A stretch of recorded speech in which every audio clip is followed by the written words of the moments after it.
What's going on, people? Today we got forbidden places on Earth you should never visit by Secret Truths. Now this one catches my attention because I'm curious. I'm sure the rest of you are curious too. So let's check it out. And secluded island to an intricate underground network. Today we look at forbidden places on Earth you should never visit.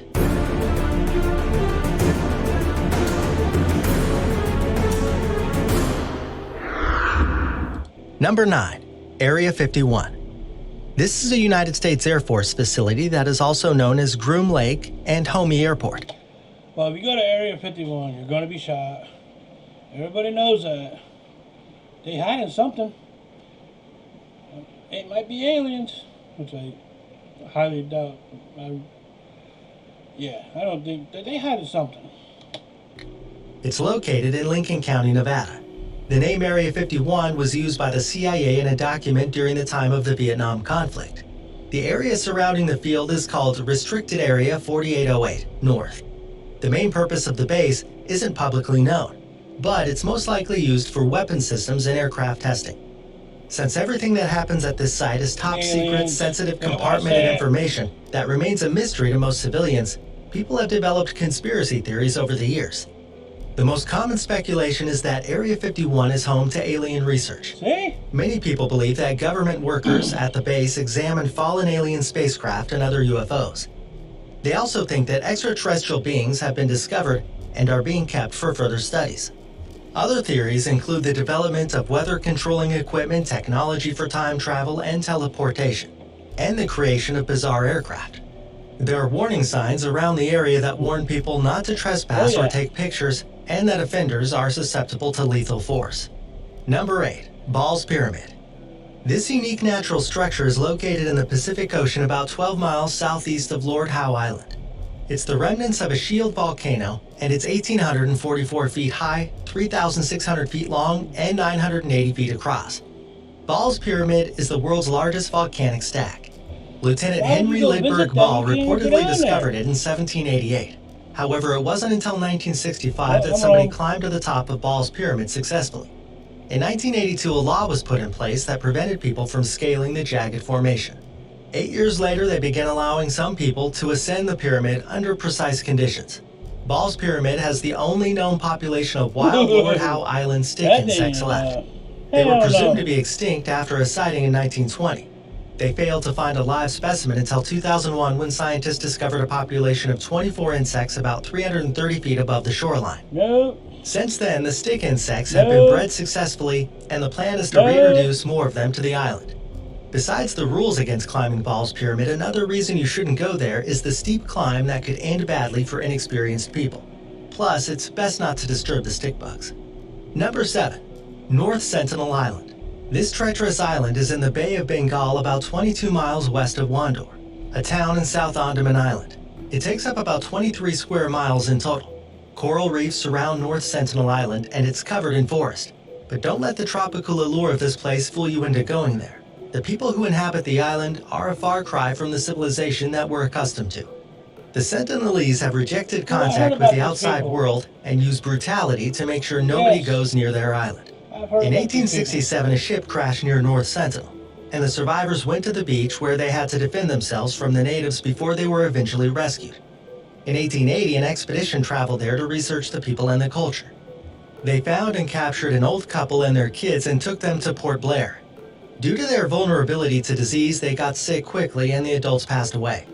The children were given gifts to atone and brought back to North Sentinel. Peaceful contact was made with the Sentinelese in 1991. But people stopped visiting the island after 1997. After an earthquake in 2004, the Indian government sent a helicopter to check out the island, but the natives threw stones and shot arrows at it. 2 years after that, a couple of fishermen ventured too close to North Sentinel, and the islanders executed them. There hasn't been any association with them since, and an exclusion zone that spans 3 miles was put in place around North Sentinel Island. Number 6. Snake Island.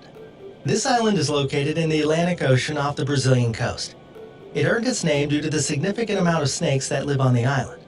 Some estimates suggest that there is one snake to every 10 square feet, But the snakes on this island aren't like the average garden variety. They are golden lancehead pit vipers. They're only found on Snake Island and are severely endangered. These reptiles got stuck on the island when water levels rose and enveloped the land leading to the mainland. Despite this, they adapted to the environment and their population increased rapidly. Due to the substantial number of snakes, the island became unfit for visitation. So Snake Island isn't open to the public for the good of the snakes and the people. There are an estimated 2,000 to 4,000 vipers on the island. Although there is no official record of a golden lancehead biting someone, other members of the species are to blame for more lethal bites to humans than any other type of snake. So even if you could, traveling to Snake Island would be a dangerous expedition.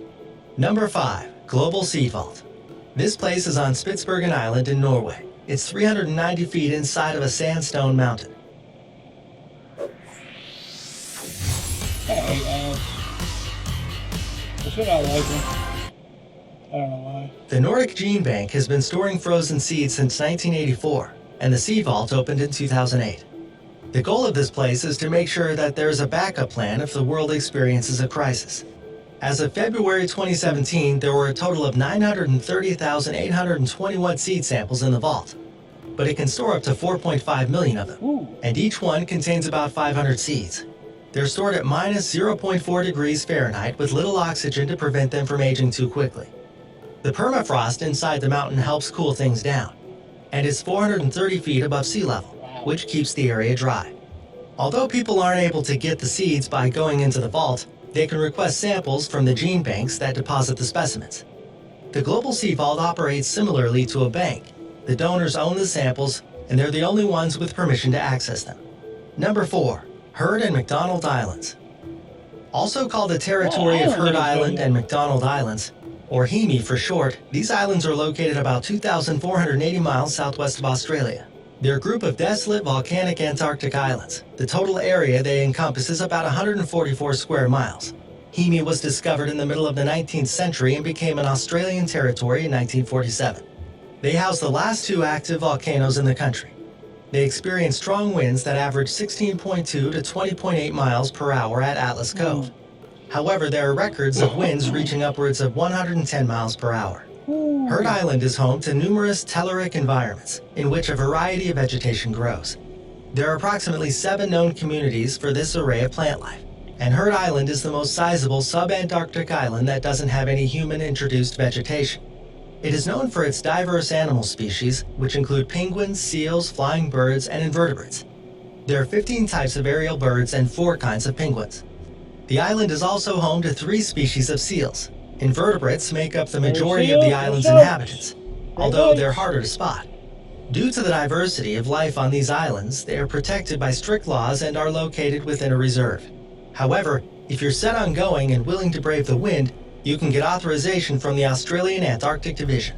Number 3. Metro 2. This is an alleged underground system in Moscow, Russia.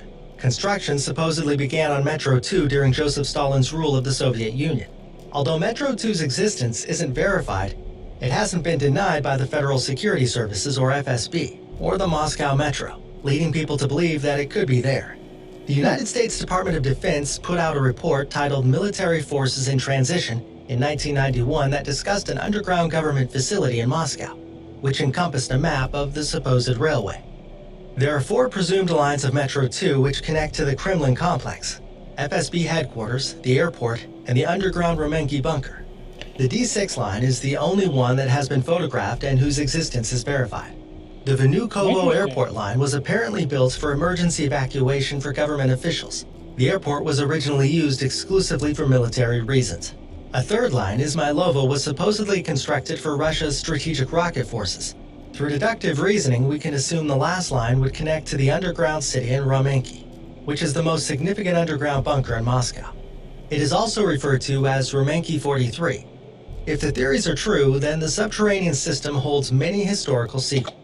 Now I'm going to have to look this up to see if it's actually true. Because now I'm curious. Number 2. Monkey Island. Also known as Cayo Santiago, this island Monkey Island sounds like a fun island. is located about a half-mile east of Humacao, Puerto Rico. In 1938, 409 rhesus monkeys were taken from India and placed on the island. Nowadays, there are over 1,000 monkeys living there. No humans live on Monkey Island. However, it is the University of Puerto Rico's research center, and people who observe the primates travel to Cayo Santiago every day to continue their studies.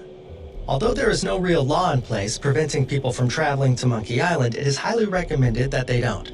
One reason is that the monkeys carry the herpes B virus, which can be lethal to humans. Yep, I ain't So going. when people do visit the island, they're told not to let the monkeys urinate on them.